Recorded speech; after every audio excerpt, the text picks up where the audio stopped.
Bien-aimés frères et sœurs, vous connaîtrez la vérité et la vérité vous affranchira. Ça, c'est pas moi qui le dis, c'est la Bible qui le dit. Mais moi, je vous dis mieux.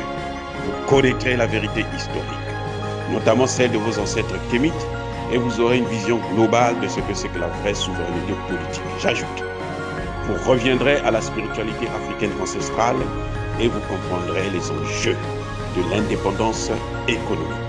Et pour terminer, vous accepterez votre identité culturelle kémite et vous obtiendrez deux choses.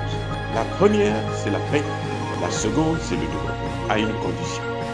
L'unité de toute l'Afrique noire, l'unité de tous les Noirs du monde entier. Otep à tous, bienvenue sur la chaîne des panafricanistes, par essence, par conviction et par excellence. Celle des citoyens kémites par nécessité et obligation de combat. Nous sommes une chaîne qui n'est guidée que par nos ancêtres et rien que par les ancêtres qui appartiennent à l'égrégore du monde noir. Par conséquent, nous ne croyons en aucun Dieu venu de l'étranger. Toutefois, cette vidéo n'est aucunement destinée à inciter à la haine ou à la violence, car nous menons un combat qui est d'abord et avant tout spirituel, intellectuel et démocratique. Ensuite, il est politique, géopolitique et géostratégique. Contre l'impérialisme, le colonialisme, le néocolonialisme et l'endocolonat, qui sont tous qualifiés de crimes contre l'humanité.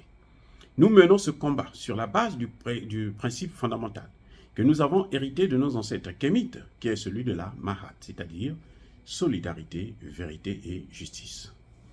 Vous êtes donc en droit de connaître la vérité et nous avons l'obligation de vous dire la vérité, rien que la vérité, afin que justice soit rendue au continent africain.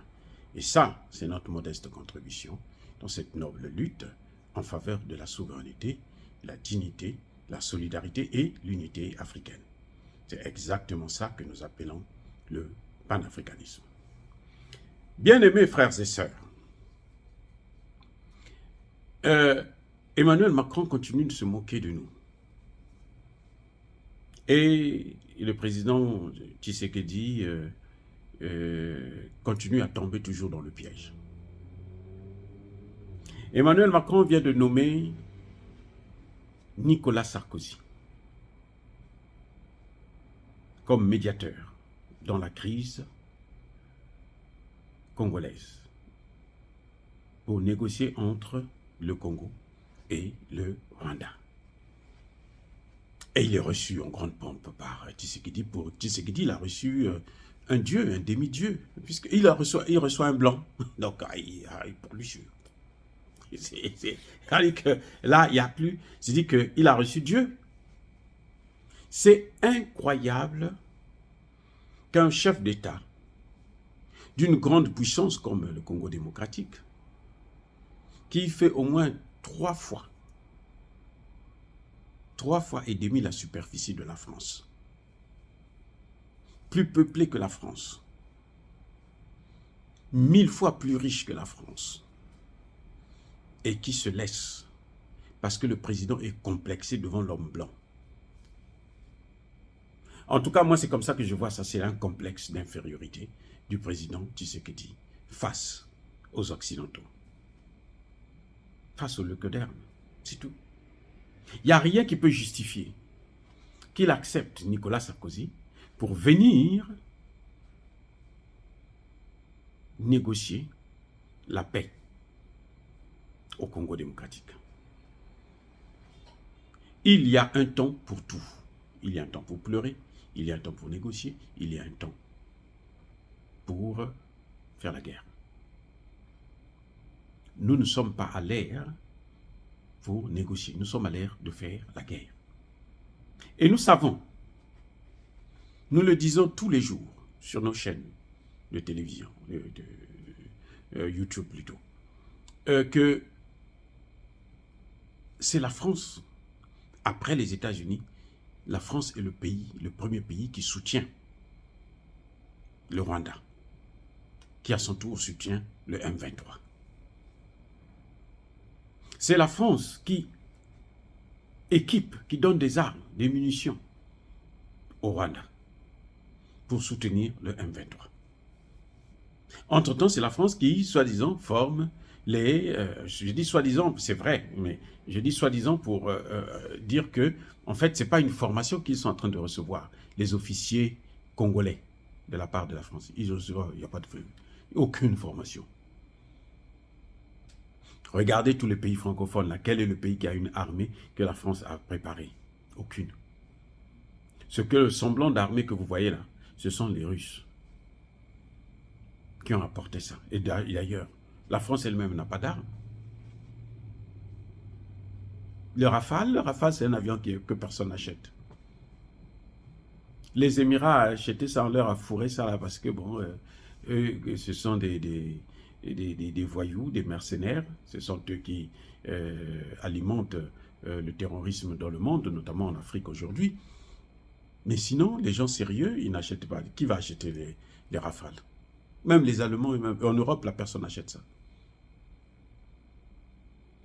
Les chars Leclerc, ils sont tous en panne. Ils en ont à peine 250 en panne. Donc, la France ne peut pas équiper. La France ne peut pas. On a bien expliqué. Le peuple a demandé à Tshisekedi, tourne-toi vers la Russie. Nous aurons des armes et nous allons faire la guerre. Nous sommes prêts. Les Congolais sont prêts à combattre le M23 et les autres groupes terroristes. Parce qu'il n'y a pas que le M23. Les Congolais sont prêts à combattre. Mais c'est Tshisekedi lui-même qui freine, qui empêche les Congolais, l'armée congolaise, de pouvoir mener la guerre. Il préfère recevoir un voyou. Je pèse mes mots. Un voyou, un bandit, un brigand, un criminel comme Nicolas Sarkozy. C'est Nicolas Sarkozy qui a débarrassé, qui a enlevé Gbagbo du pouvoir. À quel prix? La mort de au moins 20 000 Ivoiriens. Nicolas Sarkozy le même là. C'est Nicolas Sarkozy qui est allé au Sénégal pour dire « Oh, l'Afrique, vous n'êtes pas rentré dans l'histoire. » Là où il est en train de partir le Congo, là. C'est vrai que Tshisekedi n'est pas intelligent parce qu'il n'a même pas fait l'université correctement. Il n'a même pas eu la licence.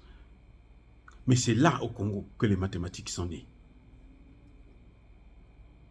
Et Nicolas Sarkozy dit « Vous n'êtes pas rentré dans l'histoire. » Ce même Nicolas Sarkozy.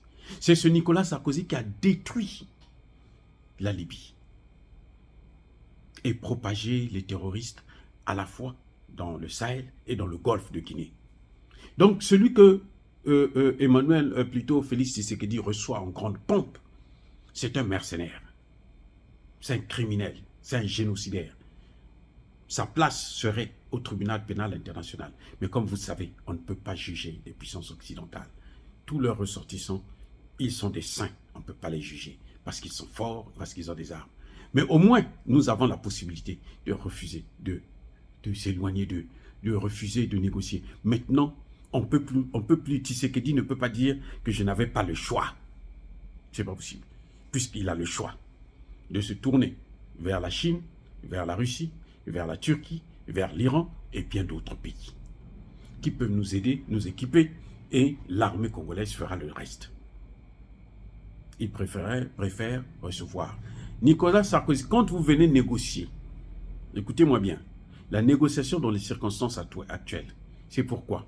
C'est pour dire que bon, les positions que le M23 a pris là pour le Rwanda occupe ça, et puis bon, accepter que le Rwanda puisse rester là. Entre-temps, le Rwanda a déjà signé des accords avec la Grande-Bretagne pour prendre les réfugiés.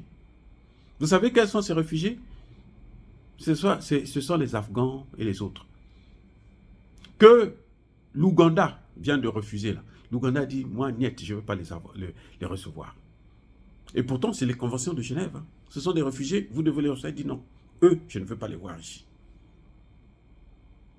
Tshisekedi va les faire rentrer via le Rwanda. À la demande de qui? De Nicolas Sarkozy qui va venir l'endormir. Non, écoute. Et il dit que nous, les Congolais, nous, les Africains, nous, les panafricanistes, nous sommes manipulés. C'est pour ça que nous pensons qu'il faut changer de partenaire. Parce que nous sommes manipulés. Lui, il n'est pas manipulé. Il est franc-maçon. Donc, lui, il pense que pour lui, c'est la bonne vie.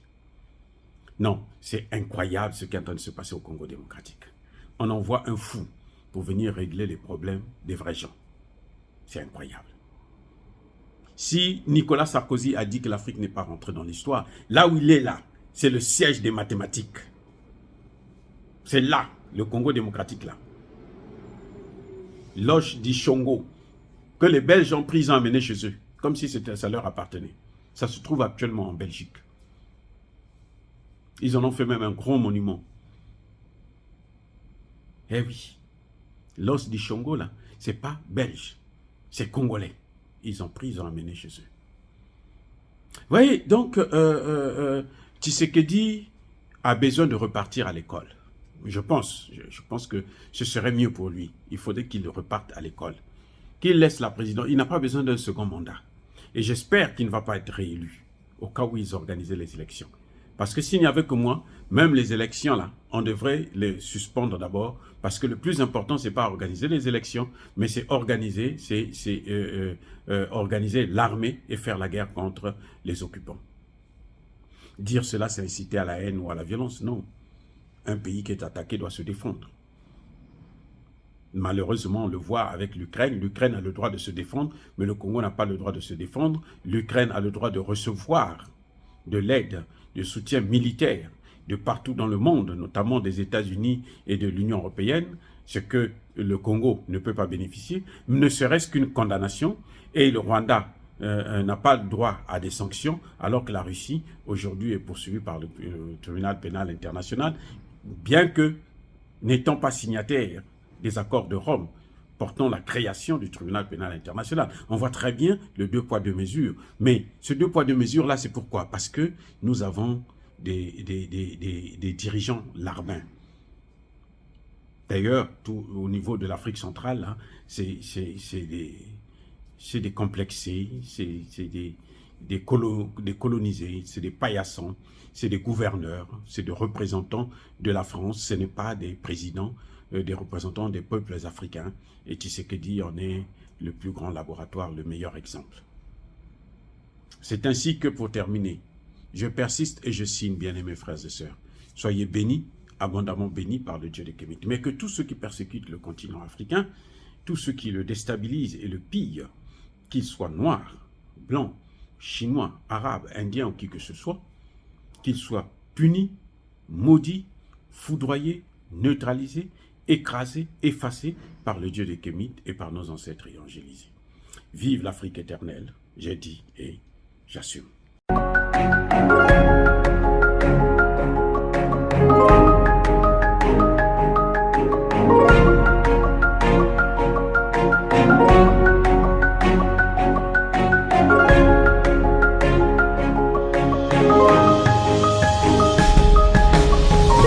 Eux, ils marchent par la foi et non par la vue. Mais moi, je vous conseille vivement de marcher par la connaissance scientifique et historique, notamment celle de nos ancêtres kémites, par les 5 sens et par l'intelligence. Abou Abia.